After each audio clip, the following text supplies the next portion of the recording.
சிம்ம ராசி மக நட்சத்திரம். இது கேதுவோட நட்சத்திரம். தசா காலங்கள் 7 வருடம். என்னோட கணக்குப்படி 5 வருடத்தை நான் கணக்கில் எடுத்துக்கிறேன். உங்கள் சுய ஜாதகத்தில் என்ன தசா புத்தி இருப்பு இருக்கோ அதை நீங்கள் கணக்கில் வச்சுங்க. அப்போ தான் நான் சொல்லக்கூடிய சனி பயிற்சி பலன் 2025 நடக்கக்கூடிய சனி பகவானுடைய பயிற்சி உங்களுக்கு ஈஸியாக புரியும். 5 வயது வரைக்கும் கேது தசை நடப்பில் வந்தால் பிறகு 20 வருடங்கள் சுக்கிரதசை. 5 + 20 25 வயசு வரைக்கும் சுக்கிரதசை. இந்த சுக்கிரதசை நடக்கக்கூடிய நபர்கள் 25 வயசு வரைக்கும் சுக்கிரதசை நடக்குது அப்படின்னா படிக்கக்கூடிய காலங்களில், ஏன்னா மக நட்சத்திரத்துக்கு கரெக்டாக வரும் இந்த வயது காலகட்டத்தில் தான் படிச்சுட்டு இருப்பீங்க. அதாவது 16 வயசுலேருந்து ஒரு 21 வயசுக்குள்ளே 22 வயசு வரைக்கும் படிப்பில் இருப்பீங்க. அதுக்கு மேல் படிப்பு படிக்கிறவங்களும் உண்டு. மருத்துவம் அதெல்லாம் 28 வயசு வரைக்கும் படிப்பு இருக்குது. குறிப்பாக இந்த வயது காலகட்டத்தில் 21 வயசுக்கு மேலே உங்களுக்கு தெளிவான முடிவு எடுக்கக்கூடிய தன்மை வந்துடும். ஓரளவு அனுபவம் புரிஞ்சிடும். இதுதான் உலகம், இதுதான் வாழ்க்கை, இப்படி தான் நம்ம இருக்கணும் அப்படின்றது ஓரளவுக்கு தெரிஞ்சிடும். தெரியாதவங்க நிறைய பேர் இருக்காங்க, இன்னமும் விளையாட்டு பிள்ளையாக இருக்கிறவங்களும் இருக்காங்க. இருந்தாலும் இந்த 16 to 21 இருக்கு இல்லையா, இந்த வயது காலகட்டத்தில் இப்போ வர சனி பயிற்சி அப்படிங்கிறது அஷ்டம சனி. அதனால தான் இவ்வளோ நான் சொல்ல வேண்டியதாக இருக்குது. இல்லைனா அதை சொல்லணும்னு அவசியம் இல்லை. சின்னதாக ஒரு படிப்பு ரீதியாக எந்த ஒரு பாதிப்பும் இல்லை அப்படின்றது கன்ஃபார்மாக தெரியும். அஷ்டம சனி அப்படிங்கிறதுனால மட்டும்தான் இப்போ படிப்பு, இந்த சுக்கிரதசை என்ன பண்ணும், எப்படி இருக்கும். நீங்கள் வந்து ஒரு 60 வயசில், ஒரு 50-60 வயசில் இந்த வீடியோ பார்க்கக்கூடிய நபர்களாக இருக்கலாம். ஒரு 40 வயசுக்கு மேலே உங்களுக்கு உங்கள் வீட்லேயோ இல்லை இது மாதிரி மக நட்சத்திரக்காரர்கள் வீட்டில் இருக்கலாம், இல்லை நீங்கள் மக நட்சத்திரக்காரர்களாக இருக்கலாம், இல்லை உங்களுக்கு தெரிஞ்சவங்க வந்து மக நட்சத்திரக்காரர்களாக இருக்கலாம். இப்போ சுக்கிரதசை நடக்கலாம், அவங்க படிக்கிறாங்கன்னு வச்சிங்களேன். இந்த வயது காலகட்டத்தில் சுக்கிரதசையில் இந்த சுக்கிரன் என்ன பண்ணும், சனி பகவானுக்கு நட்பு கிரக தசை தான். அப்போ கெடு பலன்களை பண்ணுமா, நல்ல பலன்களை பண்ணுமா? கண்டிப்பாக இந்த நட்பு கிரக தசை, பகை கிரக தசை. பகை கிரக தசையாக இருந்தால் ரொம்ப மோசமாக இருக்கும். நட்பு கிரக தசையாக இருந்தால் உங்கள் சுய ஜாதகத்தில் அந்த தசை நல்ல தசையாக இருந்தால் பரவாயில்ல, படிப்பு வேலைவாய்ப்பு அப்படின்னு போயிடும். படிப்பில் எந்த ஒரு தடையும் வராது. படிப்பு படிச்சுட்டே இருந்தால் கூட அங்கே நம்ம என்ன பண்ணுறோன்னு ஒன்று இருக்குது. ஒரு சில லக்னங்களுக்கு இந்த சுக்கிரதசை நன்மை செய்யாது. இப்போ சிம்ம ராசி, சிம்ம லக்னமாக வந்துட்டீங்க, கடக லக்னமாக வந்துட்டீங்க, மீன லக்னம், தனுசு லக்னம். இந்த லக்னங்களுக்கு சுக்கிரன் நன்மை செய்யாது. இந்த 4 லக்னங்களுக்கு எடுத்துக்கலாம். குறிப்பாக மேஷத்துக்கும் விருச்சிகத்துக்கும் எப்படி பார்த்தாலும் ஒரு 6 லக்னங்களுக்கு இந்த சுக்கிரதசை அப்படிங்கிறது அந்தளவுக்கு நன்மை செய்யாது. மறைமுக சுப தொடர்பில் இருந்துச்சுனாக்கா இது வரைக்கும் நன்மை செஞ்சுட்டு இருக்கலாம். சுப தொடர்பில் இருந்தால், அதாவது 3, 6, 10, 11 இருந்துச்சுனாலும் நன்மை செஞ்சுட்டு இருக்கலாம். படிப்பில் பெருசாக உங்களுக்கு டிஸ்டர்பன்ஸ் இருந்திருக்காது. ஏன்னா அப்பா அம்மாவோட பாதுகாப்பில் இருக்கிற வயசு. அப்போ உங்களுக்கு ஒன்றும் அந்த அளவுக்கு பெருசாக வந்திருக்காது. இது பெற்றவங்களுக்கே தெரியாமல் செய்யக்கூடிய ஒரு செயல். அவங்களுக்கே தெரியாது, என் பையன் இப்படியா, என்னோட பொண்ணு இப்படியா, இந்த அளவுக்கு மோசமாக இருக்காங்களா, இந்த அளவுக்கு வந்து நிலைமை சரியில்லாமல் இருக்காங்களா, எனக்கே தெரியாது, வீட்டுக்கே தெரியாது அப்படின்ற மாதிரி. அது மாதிரியான காலம் இந்த 2.5 வருஷம் அஷ்டம சனி. பயங்காட்டில் எல்லாருக்குமே இல்லை. அதாவது 6 லக்னத்துக்கும் மட்டும் சொல்லலை, எல்லா லக்னத்துக்கும் வரும். மறைமுக சுப தொடர்பில் இருந்தால் பரவாயில்ல, பிரச்சனையே வராது. மறைமுக சுப தொடர்பில் இருந்தால் கூட ஓரளவுக்கு பரவாயில்ல. ஆனால் அவயோக தசையாக இருந்தால் மட்டுமே ரொம்ப கவனமாக இருக்கணும். லவ் சம்மந்தப்பட்ட பிரச்சனை, கெட்ட பேர் எடுக்கிறது, காலேஜில் வந்து ரொம்ப மோசமாக நடந்துக்கிறது படிக்கிற காலகட்டத்தில், அது ஸ்கூலாக இருந்தாலும் சரி, காலேஜாக இருந்தாலும் சரி, இது 21 வயசுக்குள்ளே இப்படி நடக்கும். அஷ்டம சனி அப்படிங்கிறதுனால ரொம்ப விரிவாக்கமாக சொல்லணும் அப்படின்னாக்கா, நான் ஒவ்வொரு நட்சத்திரத்துக்கும் ஒவ்வொரு தசைக்கும் நான் தனித்தனியாக போடுறேன் வயசு ரீதியாகவே. அதில் கரெக்டாக உங்களுக்கு பொருந்தி வரும். அதனால் இது வந்து சுருக்கமாக சொல்லணும் அப்படின்னாக்கா, நல்ல தசை உங்களுடைய சுய ஜாதகத்தில் அருமையான இடத்துலேருந்து சுக்கிரன் தசை பண்ணுது அப்படின்னாக்கா சிறப்பு. இப்போ நல்லாவே போயிட்டுருக்கு அப்படின்னாக்கா விட்டுருங்க, அருமையாக போ, ஒன்றும் பிரச்சனை இல்லை. உங்களுக்கு ஏதாவது டிஸ்டர்ப் பண்ணுற மாதிரி தெரிஞ்சால், லவ் அது மாதிரி டிஸ்டர்பன்ஸ் எதனா தெரிஞ்சால் தயவு செஞ்சு அது மாதிரி பண்ணாதீங்க. இந்த டைம் அப்படிங்கிறது மோசமான டைம். அப்பா அம்மாவுக்கு ஆப்போசிட்டாக போகிறது, அவங்கள அவமானப்படுத்துறது, இது எல்லாமே இந்த வயது காலகட்டத்தில் உங்களுக்கு தசை சரியில்லைனா மட்டும் வரும். கவனமாக இருந்துட்டிங்கனாக்கா இது வராது. இப்போ மேல் படிப்புக்காக ட்ரை பண்ணுறீங்க, அந்த மேல் படிப்பெல்லாம் ஓகே தான். 21 வயசுக்கு மேலே இப்போ மேல் படிப்பு படிக்கணும், வெளிநாடு போய் படிக்கணும் அப்படின்னு நினைக்கிறீங்க அப்படின்னாக்கா இது எல்லாமே சிறப்பாக கொடுத்துரும். வெளிநாடு வேலைவாய்ப்பு கொஞ்சம் ஸ்ட்ரகிளாக இருக்கும், அவ்வளோதான். கொஞ்சம் நம்ம ட்ரை பண்ணுறது கிடைக்காத மாதிரியே இருக்கும், ஆனால் கிடச்சிரும். அது வந்து ரொம்ப விளையாட்டாக கொடுக்கும். அருமையாக உங்களுக்கு பார்த்தீங்கன்னாக்கா அலைய விட்டு அந்த வேலையை கொடுக்கும். எந்த வேலையாக இருந்தாலும் சரி, புதுசாக ஒரு வேலை தேடுறீங்க, அந்த வேலை கூட கிடைக்குமா கிடைக்காதா, நாளைக்கு கிடைச்சிரும். ஆனால் இந்த ஒரு நைட் இருக்குது பார்த்தீங்களா, அதில் மன அழுத்தம் இருக்குது பாருங்கள். பொழுது விடிஞ்சால் வேலை கிடைக்குமோ கிடைக்காதோன்ற ஒரு நிம்மதி இல்லாத போக்கு, அது மாதிரியான ஒரு மன உளைச்சல்களை கொடுத்து அந்த வேலையை கொடுக்கும். மொத்தத்தில் வேலை கிடைச்சிரும், பொருளாதாரத்தில் ஒன்றும் பிரச்சனை வராது. நீங்கள் சரியான முயற்சி எடுத்துங்க. 25 வயசுக்கு மேலே 31 வயசு வரைக்கும் சூரிய தசை. இந்த சூரிய தசை சனி பகவானுக்கு பகை கிரக தசை. நேரெதிர் 8ஆம் இடத்துல உட்காருது. அதாவது 7ஆம் இடத்துலேருந்து இப்போ 8ஆம் இடத்துக்கு பேச்சாகுது. அஷ்டம சனி. டோட்டலாகவே சூரிய தசை, சந்திர தசை, செவ்வாய் தசை. ராகு தசைக்கு விதிவிலக்கு உண்டு. ஏன்னா ராகு அமர்ந்த இடத்த பொறுத்து, சூரியனோட இடத்துலையோ இல்லை சந்திரனோட இடத்துலையோ செவ்வாயோட இடத்துலையோ இல்லை சனியோட வீட்லேயோ அமர்ந்தால் அதுக்கு வந்து நெகட்டிவான பலன்கள் நிறைய எடுத்துக்கலாம், சொல்லலாம். மற்றபடி வேறு எங்கே உட்காந்தாலும் அது பிரச்சனை இல்லை. அப்போது இந்த சூரிய தசை அப்படிங்கிறது 25லேருந்து 31 வயசு வரைக்கும் இந்த அஷ்டம சனி. ஒரு சிலர் வந்து திருமணத்துக்காக முயற்சி பண்ணிட்டு வருவீங்க. அந்த திருமணம் அப்படிங்கிறது நிறைய தடைப்பட்டே வரும். திடீர் திருமண வாய்ப்புகளும் உண்டு. நீங்கள் உங்கள் சுய ஜாதகம் மட்டும் இல்லை, நீங்கள் யார் ஜாதகத்தை செலக்ட் பண்ணுறீங்களோ அந்த ஜாதகத்தில் நீங்கள் அலசி ஆராய்ச்சி பார்த்து தான் அந்த ஜாதகத்தை எடுக்கணும். பொருத்தம் இல்லாமல் ஜாதகம் வந்துடும். உங்களுக்கு வயசு இருக்குது அப்படின்னாக்கா தயவு செஞ்சு திருமணம் பண்ணாதீங்க, தள்ளி போடுங்க. அப்படி இல்லைன்ற பட்சத்தில் இந்த லவ் மேரேஜ் மட்டும் பண்ணாதீங்க. இது வந்து உங்களுக்கு நெகட்டிவாக தான் அமையும். இப்போ பண்ணக்கூடிய லவ் மேரேஜ், நீங்கள் அப்பா அம்மாவுக்கு தெரியாமல் பண்ணுற லவ் மேரேஜ், எதிர்ப்பாக பண்ணுற எல்லா விஷயமும் பின்னாடி எல்லாமே உங்களுக்கு கெட்ட நேரமாக தான் அமையும். இப்போ யோசிக்க மாட்டீங்க, இப்போ எல்லாமே உங்களுக்கு வேகமாக இருக்கும். அதனால் திருமணம் ரீதியாக அப்பா அம்மாவோட சம்மதத்தோடு பண்ணுறது மட்டும் இல்லாமல் அது நிறைய ஜாதகங்கள் பார்த்து நிறைய பொருத்தங்கள் பார்த்து தான் பண்ணணும். இன்னொன்று, திருமண தடைகள் உண்டு. இது யாராருக்கெல்லாம் அப்படின்னாக்கா 2ஆம் இடமும் 7ஆம் இடமும் பாதிக்கப்பட்டிருந்தால் திருமணம் நடக்கும். ஒரு சில பேருக்கு வந்து அவயோக தசையாக இருந்தால் திருமணம் நடந்துடும், அதில் பிரச்சனைகள் வரும். 2-7 பாதிக்கப்படாமல் இருந்தால், அதாவது 2ஆம் இடம் 7ஆம் இடம் மறைவு ஸ்தானங்களில் இருக்காது, ராகு கேதுக்களோடு சேர்ந்துருக்காது, சுபகிரகத்தோடு சேர்ந்துருக்கும். ஆனால் திருமணம் லேட் ஆகும். அது காரணம் என்னன்னாக்கா இந்த அஷ்டம சனி. 7ஆம் இடத்துல சனி வரும்போதும் திருமணத்தை தடை பண்ணும். ஏன்னா 7 கூடையவன் வந்து அவரே ஆட்சி வீட்டில் உட்கார்ற டைமில் திருமணத்தை கொடுக்க மாட்டார். இது மாதிரி சூரிய தசை அப்படின்னாக்க நேராக ஆப்போசிட்டாக தான் போகும். இது மாதிரியான பிரச்சனைகளை தடைகளை கொடுத்துருப்பார். இது தடைகள் கொடுக்குதுன்னா நல்லது தான். இந்த 2.5 வருஷத்துக்கு திருமணத்தை தள்ளி போடுறது நல்லது. திருமணம் கூடி வராது, அதன் பிறகு தான் திருமணம் கூடி வரும். ஏன்னா 2-7 பாதிப்பு இருந்தால் இந்த காலகட்டத்தில் திருமணம் நடந்து உடனே பிரியும். அப்போ 2ஆம் தார திருமணத்துக்கு போகும். அதுக்குண்டான இதுக்காக இது மாதிரி அஷ்டம சனி காலம் இல்லை 7.5 சனி நடக்கும்போது டக்குன்னு திருமணத்தை கூடி வச்சிரும். நிறைய ஜாதகங்களை பார்த்து நல்ல பொருத்தத்தை பார்த்து பொறுமையாக கல்யாணம் பண்ணுங்க. இல்லைன்ற பட்சத்தில் 2.5 வருஷத்துக்கு தள்ளி வைக்கிறது நல்லது.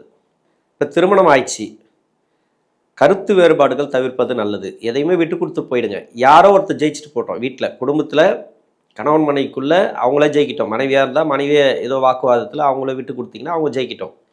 இல்லை அவங்க விட்டு கொடுத்தாங்கன்னா நீங்கள் ஜெயிச்சிருங்க. அது கூட தேவையில்லை. இது மாதிரி வாக்குவாதங்களே தேவையில்லை. நானா நீயா அப்படின்ட்டு நின்னீங்கனாக்கா நிறைய பிரச்சனைகளில் போய் முடியும். எல்லாமே எதிர்கருத்து வர ஆரம்பிக்கும். தேவையில்லாத ஒரு நபர் உள்ள வந்து அந்த குடும்பத்தை கலைக்கிறதுக்கான வாய்ப்புகள் அதிகமாக இருக்குது. இது நெகட்டிவான பலன் கிடையாது, எல்லாருக்குமே இல்லை. தசை சரியில்லைன்னா குழந்தை பாக்கியத்துக்கு பிரச்சனை வராது. குழந்தை பாக்கியம் ஒரு சில பேருக்கு நல்ல ஒரு வாய்ப்பு கொடுத்துரும். ஏன்னா சனி பகவானுடைய பார்வை உங்களுக்கு ராசிக்கு 2ஆம் இடத்துல இருக்குது. குடும்பத்தில் ஒருத்தர் சேர்க்கறதுக்கு இல்லை ஒருத்தர் வர்றதுக்கு புது வரவு, குழந்தை பாக்கியம், இதுக்கு எல்லாமே பெருசாக தடை வைக்காது. 2ஆம் இடம் அப்படின்னா குடும்ப ஸ்தானத்தில் பிரச்சனை வருமா? அது வந்து தசையை பொறுத்து. ரொம்ப லேட் ஆயிடுச்சு, 29 ஆயிடுச்சுன்னா கூட ஒரு திருமணத்தை கொஞ்சம் தள்ளி போடுங்க. அஷ்டம சனி முடிஞ்ச பிறகு திருமணம் பண்ணலாம். 31 வயசுலேருந்து 41 வயசு வரைக்கும் சந்திர தசை. இந்த சந்திர தசை இது ராசிக்கு விரையாதிபதி தசை. விரையாதிபதி அப்படிங்கிறவர் இப்போ ராசிலே இருக்கார்.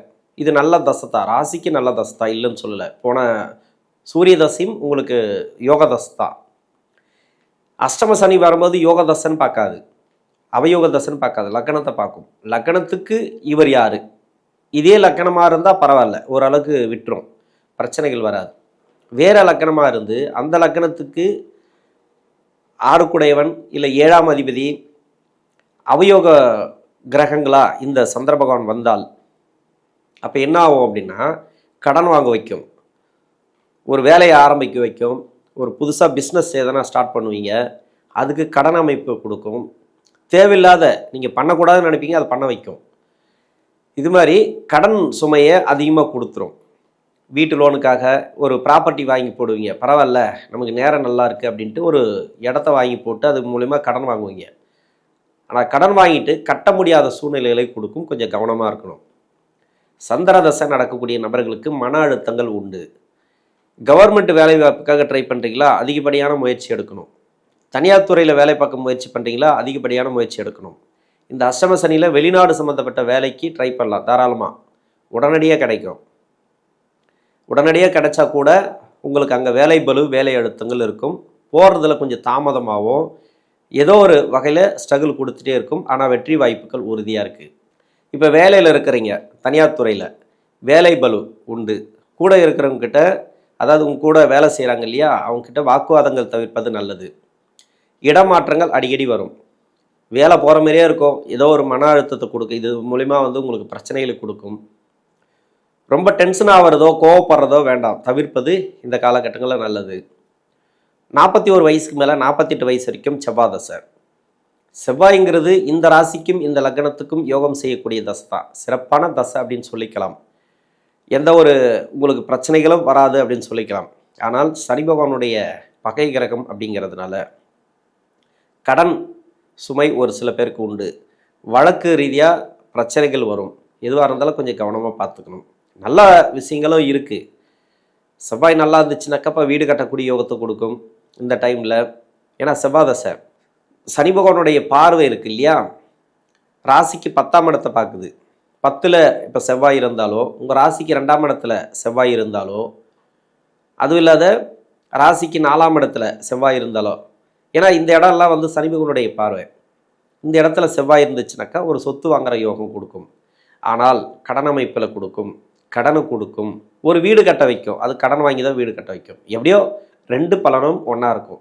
இரவும் பகல் அப்படின்ற மாதிரி, இன்பம் துன்பம் அப்படின்ற மாதிரி இந்த நல்லதும் கெட்டதும் சேர்ந்தே வரும். இந்த அஷ்டம சனி எப்படி போச்சுன்னே தெரியாது, அந்த அளவுக்கு அந்த செவ்வாய் தசையில் இருக்கும். வேலை ரீதியாக கொஞ்சம் அந்த ஸ்ட்ரகிள்லாம் வருது இல்லையா, அது எல்லாத்தையுமே நீங்கள் சமாளிப்பீங்க. அந்த அளவுக்கு தைரியத்தை கொடுத்துரும் இந்த சனி பகவான். உங்களுக்கு தசை நல்லா இருந்துச்சுனாக்கா வேலையில் பிரச்சனை வராது. தசை சரியில்லைனா மட்டுமே வேலையில் பாதிப்பு. தொழில் செய்யக்கூடிய நபர்களுக்கு மேலே மேலே கடன் வாங்காதீங்க, பெருசாக கடன் வாங்கி தொழில் பண்ணாதீங்க, யாரையும் நம்பி பணம் கொடுக்காதீங்க. செவ்வாய் தசைனாவே இப்போ ஆரம்பிக்குதுனாலும் சரி, முடியுதுனாலும் சரி, எந்த வயசில் இருந்தாலும் சரி, மணி லாக் ஆகும், பணம் வர்றது தடையாகும். அது மாதிரி கொஞ்சம் கவனமாக இருங்க அந்த டைம். 48 வயசுக்கு மேலே 66 வயசு வரைக்கும் ராகு தசை. இந்த ராகு தசை நான் ஆரம்பத்திலே சொல்லியிருப்பேன், எந்த வீட்டில் இருந்தால் இது நீங்கள் கவனமாக இருக்கணும் அப்படின்ட்டு. இந்த வீடியோ ஃபுல்லாகவே நான் நெகட்டிவாக சொல்கிறேன்னு நினைக்காதீங்க. இது வந்து இப்போ தெரியாது உங்களுக்கு. இப்போ அஷ்டம சனி ஆரம்பம் தானே, இன்னும் கொஞ்ச நாள் போகணும், கிட்டத்தட்ட இன்னும் 1 வருஷம் போகணும். அதுக்கப்புறம் தான் தெரியும் இது என்ன மாதிரியான எஃபெக்டை கொடுத்தது, மொத்தமாக உங்களுக்கு எப்படி பண்ணிகிட்ருக்கு அப்படின்ட்டு. இப்போ நல்லாவே இருக்கும். அஷ்டம சனி அப்படி இருக்குது ஏதோ சொல்கிறாங்க, சரி நம்ம உஷாராக இருப்போம் அப்படின்னு தான் இருப்பீங்க, இல்லைன்னு சொல்லலை. இந்த தசை ரீதியாக இப்போ என்ன பண்ணுச்சுன்றது 1 வருஷம் கழிச்சு தான் தெரியும். கிட்டத்தட்ட ஒரு 6 மாதத்துக்கு பிறகு தான் உங்களுக்கு தெரிய ஆரம்பிக்கும் இது என்ன பண்ணுச்சு, நம்ம என்ன பண்ணோம் அப்படின்றது. இப்போ என்ன பண்ணுறீங்க அப்படின்றது உங்களுக்கு தெரியாது, அந்த லெவலில் தான் இருக்கும். அதனால் இந்த ராகு தசை உங்கள் சுய ஜாதகத்தில் சனியோட வீட்டில் இருக்குது, அதாவது மகர ராசியில் கும்பராசியில். அது தவிர்த்து சனி பகவானுக்கு பகை கிரகம் சொல்லக்கூடிய சூரியனோட வீடு, சந்திரனோட வீடு, செவ்வாயோட வீடு. இது மட்டும் இல்லாமல், இது 6 மட்டும் இல்லாமல், உங்கள் லக்கணத்துக்கு வேற லக்கணமாக இருந்தாலும் சரி, இதே லக்கணமாக இருந்தாலும் சரி, அவயோகம் செய்யக்கூடிய வீட்டில் இருந்து அந்த வீடு கொடுத்த கிரகம் மறைவு ஸ்தானங்களில் இருந்தால், அதாவது ராகு பகவான் தசை உங்களுக்கு நல்லா இருக்காது, அந்த தசையில் அது மாதிரியான அமைப்பில் இந்த ராகு பகவான் இருந்தால் இந்த அஷ்டம சனி அப்படிங்கிறது கடுமையான கஷ்டங்களை கொடுக்கும். 18 வருடங்கள். இந்த 18 வருடங்களில் முதல் 12 வருடம் ஒரு மாதிரியாக இருக்கும், ஓரளவுக்கு பரவாயில்லையா இருக்கும், பெருசாக ஒன்றும் பண்ணாது. பின்னாடி வரக்கூடிய 6 வருடம் இருக்கு இல்லையா, இதை சொல்ல முடியாத துயரங்களை கொடுத்துரும். பின்னாடி வரக்கூடிய 6 வருடத்தில் இருக்கிறீங்க அப்படின்னா தொழில், வேலை வாய்ப்பு எதுலேயுமே நீங்கள் பெருசாக எடுத்துக்காதீங்க. தொழில் செய்கிறீங்களா, வருமானம் வருது, ஒரு வாடகை கொடுக்குறோம், இந்த வரவுக்கும் செலவுக்கும் இருந்தால் போதுன்ற லெவலுக்கு மட்டும் இருந்தாலே போதும். நீங்கள் சேமிப்பு அப்படின்னாக்கா கொஞ்சம் கஷ்டம்தான். அது ஒரு வேலை செய்கிறீங்களா, நீங்கள் வெளிநாட்டில் இருந்தாலும் சரி, இல்லை இங்கே இருந்தாலும் சரி, என்ன மாதிரியான வேலை செஞ்சாலும் சரி, அந்த வேலையில் பெருசாக எதிர்பார்ப்புகள் வேண்டாம். அதாவது ப்ரொமோஷன் கிடைக்கிறது, இது சம்பள உயர்வு, இதெல்லாம் எதிர்பார்ப்புகள் வேண்டாம். எதிர்பார்ப்புகள் நீங்கள் நினச்சிங்கன்னா கிடைக்காது. நீங்கள் அப்போ எதிர்பார்க்கக்கூடாதா அப்படின்னாக்கா உங்கள் வேலையை நீங்கள் செஞ்சுட்டே வாங்க, ஆட்டோமேட்டிக்காக அது கிடைக்கும். சம்பள உயர்வு கிடைக்கும், உங்களுக்கு ப்ரொமோஷன் கிடைக்கும், உங்களுக்கு இடமாற்றங்கள் கிடைக்கும். நீங்கள் நினச்சது, அதாவது நீங்கள் விருப்பப்பட்டது எல்லாமே உங்களுக்கு தெரியும். விருப்பப்படக்கூடாதுன்னு சொல்லிட்டு விருப்பப்பட்டது எல்லாமே அப்படின்னாக்கா உங்களுக்கு தேவையானது உங்கள் உழைப்புக்கு ஏற்ற மாதிரி, அதாவது உழைக்க தயாராகுங்கள். நீங்கள் உழைக்கணும். நீங்கள் செய்கிற வேலை, அந்த வேலையை செஞ்சுட்டே வந்தீங்கன்னாக்கா அதில் என்ன உயர்வு உங்களுக்கு கிடைக்கணுமோ அது கிடைக்கும். நீங்கள் எதிர்பார்த்து ஒரு மேனேஜர்கிட்ட போய் கேட்குறீங்க, ஒரு எம்டி கிட்ட போய் கேட்குறீங்க, ப்ரொமோஷனுக்காக அப்ளை பண்ணுறீங்க, இல்லை ஒரு சம்பள உயர்வுக்காக அப்ளை பண்ணுறீங்க, அது எல்லாமே ரிஜெக்ட் ஆகும். அதனால் அவங்களா கூப்பிட்டு எல்லாமே பண்ணுவாங்க. அது மாதிரி தான் கொடுக்கும் இந்த சனி பகவான். எதிர்பாராத அதிர்ஷ்டங்களை கொடுக்கும். ராகு தசையில் நல்ல பேர் கொடுக்கும். நீங்கள் நல்ல பேர் எடுக்கணும்னு முயற்சி பண்ணிங்கன்னா கெட்ட பேர் கொடுக்கும். அது மாதிரி வந்துடும். தொழில் ரீதியாக கொஞ்சம் உஷாராக இருங்க, வேலை ரீதியாகவும் கொஞ்சம் உஷாராக இருங்க. முதலீடுகள் அதிகமாக தவிர்ப்பது நல்லது. குறிப்பாக பெண்களுக்கு மன அழுத்தங்கள் அதிகமாக இருக்கும் இந்த காலகட்டத்தில். வேலை பளு கொஞ்சம் அதிகமாக இருக்கும். வீட்டில் இருக்கக்கூடிய நபர்களாக இருந்தாலும் சரி, வேலை செய்யக்கூடிய நபர்களாக இருந்தாலும் சரி, வேலை செய்யக்கூடிய இடத்துலையும் கொஞ்சம் நெருக்கடிகள் அதிகமாக இருக்கும். அனுசரித்து போகிறது நல்லது. எதையுமே கண்டு காணாமல் போகிறது இந்த காலகட்டங்களில் நல்லது. 66 வயசுக்கு மேலே 82 வயசு வரைக்கும் குருதசை. இப்போ குருதசை அப்படிங்கிறது நட்பு கிரக தசை தான், ஒன்றும் பிரச்சனை இல்லை. இந்த வயது காலகட்டத்தில் உடல்நலத்தை தான் பாதிக்கும். அப்பப்போ ட்ரீட்மெண்ட் எடுக்கிற மாதிரி, உங்களுக்கு இல்லைனா கூட உங்கள் வீட்டில் இருக்கிறவங்களுக்கு ஏதாவது மருத்துவ செலவுகள் பண்ணுற மாதிரி இருக்கும். இது கொஞ்சம் கவனமாக இருக்கணும். உணவு பழக்க வழக்கங்களை கொஞ்சம் கவனமாக இருங்க. தொழில் பண்ணுறீங்க அப்படின்னாக்கா சாதாரணமாக இப்போது குருதசையில் ஒன்றும் பெருசாக கெடுதல் பலன் பண்ணாது இந்த சனி பகவான். தொழிலில் வருமானத்துக்கு செலவுக்கும் ஈக்குவலாக இருக்கும். ஆனால் சேமிப்பெல்லாம் உங்களுக்கு பிரச்சனை இல்லை இந்த குருதசையில். ஏன்னா குருவுடைய பயிற்சி அப்படிங்கிறது சிறப்பாக இருக்குது. 11ஆம் இடத்துக்கு அப்படின்னாக்கா, லாபஸ்தானத்துக்கு அப்படின்னாக்கா பொருளாதார வரவு எல்லாமே கொடுத்துரும். நான் சொல்கிறது என்னன்னாக்கா, இது ராகு கூட குருவோட வீட்டிலேருந்து தசை பண்ணிச்சுனாக்கா, அதாவது சனி பகவானுக்கு நட்பு கிரக வீட்டிலேருந்து தசை பண்ணிச்சுனாக்கா அந்த ராகு தசையும் சிறப்புன்னு சொல்லிக்கலாம். இதை நான் சொல்லாமல் விட்டேன். இது மாதிரி குரு தசை அப்படிங்கிறது உங்களுக்கு சிறப்பான யோகத்தை கொடுக்கும். இப்படியும் வீடு கட்டுவீங்க, ஒரு ப்ராப்பர்ட்டி சேர்க்கை, ஒரு மனை வாங்கி போடுறது, இது மாதிரியான உங்களுக்கு யோகத்தை கொடுக்கும் இந்த குரு தசையில். உடல்நிலை கொஞ்சம் பார்த்துக்கிறது நல்லது. அப்பப்போ சோர்வாக இருக்கும், டயர்டாயிடும், மன அழுத்தம் அதிகமாக இருக்கும். வீட்டிலே இருந்தால் கூட மாமியார் மரும பிரச்சனைகள் அதிகமாக வரும், பசங்களுக்குள்ளே பிரச்சனைகள் வரும். நீங்கள் எது சொன்னாலும் அவங்க ஏற்றுக்க மாட்டாங்க, அது மாதிரி வரும். இது கண்டு காணாமல் போகிறது நல்லது. 82 வயசுக்கு மேலே 19 வருடங்கள் சனி தசை.